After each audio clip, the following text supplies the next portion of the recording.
see you again. It's me, Mr. Foster, husband of the very lucky Mrs. Foster. And today, we're going to be doing a little bit of reading. But what are we reading? Well, that's an excellent question. I'm glad you asked. Today, we're going to be reading part of Goosebumps Horrorland series. In particular, The Horror at Chiller House. And we're going to be reading this with the permission of Scholastic. So let's begin. Alright. And where better place to begin than the very start. Meet Jonathan Chiller. He owns Chiller House, the Horrorland gift shop. Sometimes Chiller refused to let kids pay for their gifts. He said, "You can pay me next time." What did he mean by that? Well, you're about to find out, because next time has arrived. 6 kids find themselves pulled from their homes back to Chiller's frightening shop. "It's payback time," Chiller tells them. We're gonna play a game." The kids quickly discover his game may have no winners. They have no choice. They must play to survive. They are trapped in the most terrifying Horrorland adventure of them all. Part 1, 1960. Chapter 1. He didn't want to do his homework. He hated the big science and math textbooks. Sometimes he thought about ripping out each page, every one of them, one by one. He wanted to rip them out, crinkle them up and toss them into the fireplace. Oh, he'd be so happy watching them smoke and burn. Except he didn't have a fireplace in his bedroom.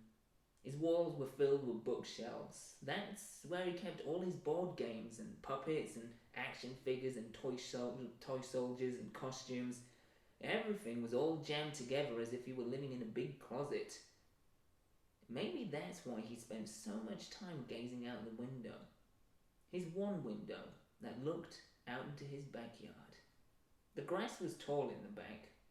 There were a few low evergreen bushes, and his mother had a small vegetable garden behind the wooden shed. That was all. The yard was pretty bare.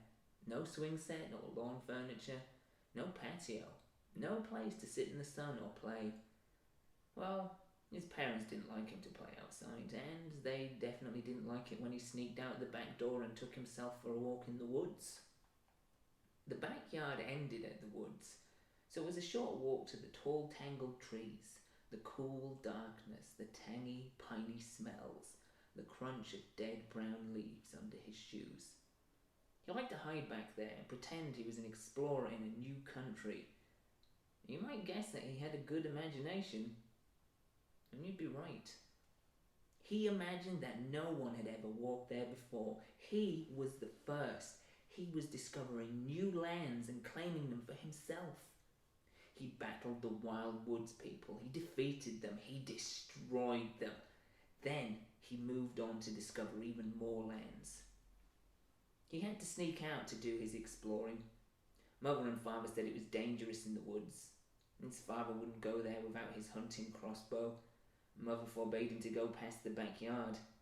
That's why he gazed out the window so often. Right now, 2 shiny black crows were fighting over a worm in the grass. He liked to watch them fight, the way they flapped their wings so furiously and pecked at each other. He liked to see them peck and peck and peck, till the feathers flew and blood splattered all over the grass. Sometimes he imagined he saw kids in the backyard at the edge of the woods. Kids his age who were coming to visit him. He imagined they were his good friends and they were coming to play games and watch him do a puppet show and share secrets and have bowls of popcorn with him. He wanted to be a normal 10-year-old. He thought he could be a normal 10-year-old. He'd love to go to school and have friends and go to birthday parties and sleepovers. But Mother said he was better than that. She said he had a special brain that must be nurtured. He didn't really know what nurtured meant, and he refused to look it up in the fat dictionary they made him keep on the corner of his big mahogany desk. If he had a special brain, He didn't want it. He'd give it back. He'd trade it for a normal brain. No joke. Sometimes he played a game he invented called the brain game.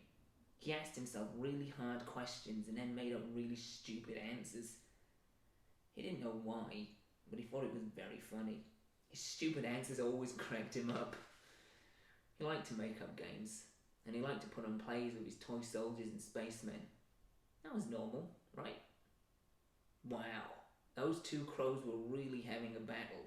They were shrieking and cawing their heads off. They made such a racket. He didn't hear his bedroom door open. And he didn't hear his mother walk into the room. "Why aren't you studying?" Her voice made him jump. He nearly banged his head on the window. His mother had a big, powerful voice. She never whispered. Everything about her was big. She was tall, taller than his father. She had broad shoulders and big hands. And she walked heavily as if she was wearing boots, even when she wasn't. He thought she was kind of pretty. Her eyes were steely grey and she had a cold stare, but her wavy blonde hair was nice. And when she smiled, her whole face crinkled up, the only time she looked gentle. He turned away from the window to face her. "Just taking a break," he said. He got the cold, silvery stare. "I heard you playing a game before. You were wasting your good brain. Get to your studies." She pointed to the stack of textbooks on his desk. "The great scientists await," she said. Let them wait, he thought. But he said, "Okay." And he shuffled over to the desk. He slid into his big black leather desk chair and opened a science book. She stood there watching him, her arms crossed in front of a white sweater. He pretended to read. He suddenly had an idea for a new puppet show. 2 puppets fighting to the death. "Every day you need to expand your brain," Mother said. "Every day your brain will grow bigger." That made him snicker. It sounded like a horror movie. The brain that wouldn't stop growing. He wasn't allowed to watch horror movies, but he read about them. Finally, Mother strode to the door. She closed it behind her. As soon as she was gone, he stood up and walked over to his puppet shelf. He had marionettes and hand puppets, and a set of finger puppets his grandmother sent him when he was 6. It was a very good puppet collection. He liked to collect things. It made him feel like his room was crowded, and then he wasn't so lonely. He picked up his sad clown puppet. It had a bright red and white striped costume with a red ruffle around its neck, but it had the saddest frown on its face and little teardrops under its eyes. He named the puppet Droopy. He carried Droopy's to his desk and made him sit next to his science textbook. "We'll read it together," he told him. "That's what friends do. They share things." He started to read, but voices outside his bedroom door made him stop and look up. Mother and Father were in the hall. They were arguing. This happened a lot. They were talking in hushed whispers. They didn't want him to hear, but the whispers were loud enough he could hear every word. "Why don't you let him be normal?" Father demanded. Mother didn't reply, so Father continued. "You were turning my son into a freak." "He's our son," Mother said. "I don't care. I don't like what you're doing to him. You have to let him go to school and be with other kids." "He's not like other kids," Mother insisted. He'd heard her say this so many times. He imagined himself grabbing her arms and shaking her and saying, "Yes, I am. Yes, I am like other kids." The crows finally stopped cawing. He could hear his parents' hushed voices so clearly now. "He is too smart for the other kids. He has to study. He has to use his brilliant mind." You're ruining him, Father told her. Even through the thick door, he could hear the anger in Father's voice. He pictured his face hard and tight and red. "You're turning him into a freak. He's a weird little freak."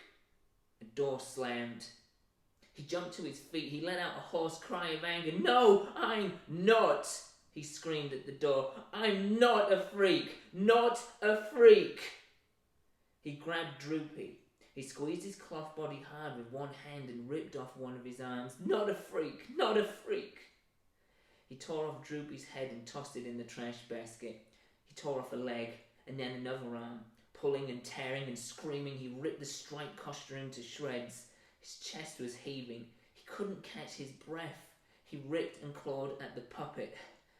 It felt good. It really did.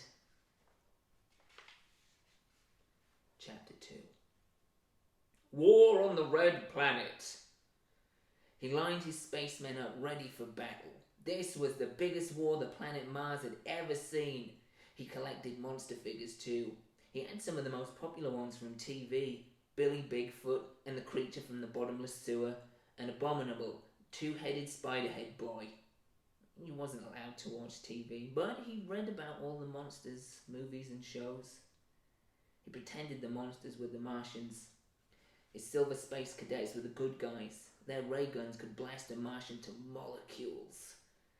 He made all the sound effects with his mouth. Explosions, the zip, zip, zip of ray guns. Martians screaming as they fell. It was a few days after he ripped Droopy the clown to pieces. He missed Droopy. He was an important part of his puppet collection. When he tore him up, he didn't even realise this. It was scary to be that angry and not even know what he was doing. That morning, before the Mars War, he worked on his stamp collection, and he organised his antique bottle collection on its shelf.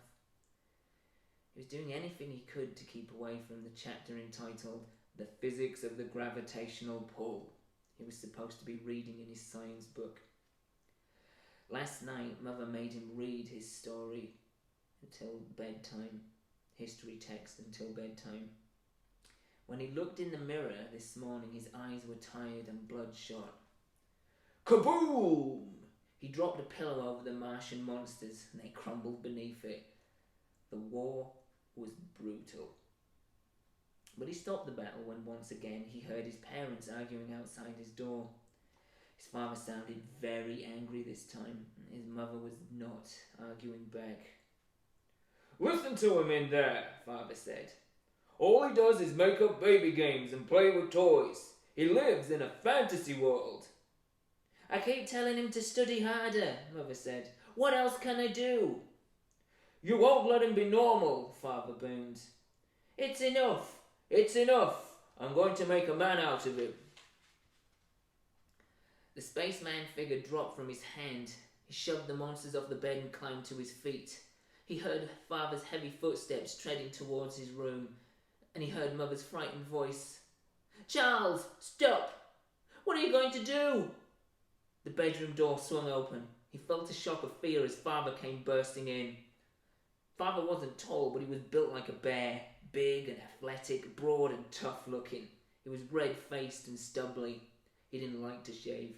He had straight black hair cut in a short flat top. His eyes were pale blue, under thick black eyebrows. He had a stare like a ray gun beam. He wore flannel shirts and baggy jeans that he seldom had cleaned. He laughed sometimes, big He-Man, cruel laughter, but he seldom smiled. Father turned his blue eyes on the monsters and spacemen scattered on the bedroom floor. Then he raised his gaze. He scratched his stubbly beard and stared hard. There are wild turkeys in the woods, he said. He didn't talk. He boomed. The boy didn't know how to reply to Father. He just stared back at him, his legs trembling. You want to come hunting with me? Father demanded. The boy swallowed. His mouth suddenly felt so dry. He pictured the big crossbows his father kept in the mudroom at the back of the house. The boy liked to fight pretend wars, but those crossbows frightened him a lot. Father didn't believe in using a hunting rifle. He said rifles made it too easy. Hunting with a crossbow required skill. The boy shuddered every time he walked past the weapons case. The crossbows terrified him. Father narrowed his eyes at the boy. Do you want to come hunting or not? No way. He didn't want to go. But he wanted Father to like him. He had to show his father that he wasn't a cowardly baby and a freak. Yes, he said. His voice cracked just a little. Yes,